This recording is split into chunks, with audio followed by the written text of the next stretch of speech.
জগন্নাথ দেবের রথযাত্রা একটি অত্যন্ত পবিত্র তিথি। এই পুণ্য দিনে ঘরে সুখ, শান্তি ও সমৃদ্ধি বজায় রাখতে শাস্ত্র ও ধর্মীয় বিশ্বাস অনুযায়ী কিছু নিয়ম মেনে চলা উচিত। 2026 সালে রথযাত্রার দিন কি করবেন এবং কি করবেন না তার একটা তালিকা আমি বলে দিচ্ছি। রথের দিন কি করা উচিত: সকাল সকাল স্নান ও পুজো করবেন। রথযাত্রার দিন সকালে দ্রুত স্নান সেরে শুদ্ধ বস্ত্রে, সম্ভব হলে হলুদ বা সাদা রঙের পোশাক, জগন্নাথ দেব, বলরাম, সুভদ্রার পুজো করুন। ঠাকুর ঘরের সাজসজ্জাটা কীভাবে করবেন: জগন্নাথ দেবের মূর্তিতে শ্বেত চন্দন, সাদা ও হলুদ রঙের ফুল, তুলসী পাতা দিয়ে সাজিয়ে তুলুন।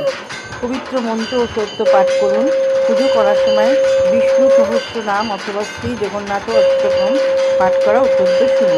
এছাড়া জগন্নাথ স্বামী নয়ন পথগামী ভব তুমি মন্ত্রটি জপ করতে পারেন।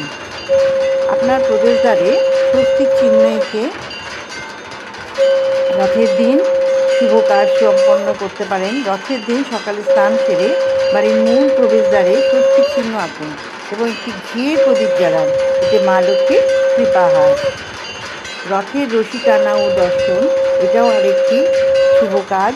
রথযাত্রার দিন রথের রূপ দর্শন করা এবং রথের দড়ি টানা অত্যন্ত পুণ্যদায়ক বলে মনে করা হয়। সাধ্যমতো দান ও অন্ন সেবাও খুব শুভ কাজ। এই পবিত্র দিনে কোনো দরিদ্র বা অসহায় মানুষকে অন্ন, খিচুড়ি বা সাধ্যমতো অর্থ দান করুন।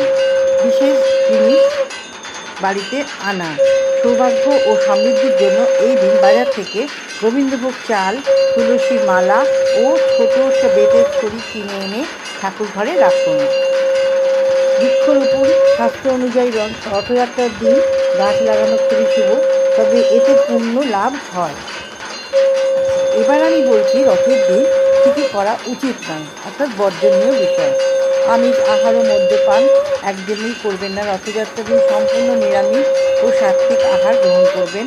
এদিন ভুলেও কোনো রকম আমিষ খাবার, মাছ, মাংস, ডিম, পেঁয়াজ, রসুন বা অ্যালকোহল স্পর্শ করবেন না। জগন্নাথ দেবের প্রসাদ বা মহাপ্রসাদ অত্যন্ত পবিত্র। প্রসাদ কখনো নষ্ট করবেন না বা অবহেলা করে ফেলে দেবেন না। এই পবিত্র দিন কারোর সাথে ঝগড়া, বিবাদ, বিতর্ক, মিথ্যে কথা বলা, কটু কথা বলা থেকে বিরত থাকুন। মনকে শান্ত ও ভক্তিময় করে রাখুন। চামড়ার তৈরি জিনিস যেমন বেল, পার্স, জুতো পরে পুজো করবেন না। মন্দিরের মূল চত্বরেও যাবেন না। জগন্নাথ দেবের পুজোয় সাধারণত জবা ফুল ব্যবহার করা এড়িয়ে চলা উচিত। সুগন্ধি ও পবিত্র সাদা হলুদ ফুল ব্যবহার করুন। আর একটি কথা বলি, বাড়িতে একটা ছোট রথ সাজিয়ে তুলে সেটিকেই মন্দির বা পুরীর মতো মনে করে আপনারা পুজো করুন। সেখানে দেব দেবীকে বসিয়ে ধূপ ধুনো দিয়ে তাকে ফল মিষ্টি দিয়ে পুজো করুন। এতে সংসারের মঙ্গল হবে, সবারই মঙ্গল হবে।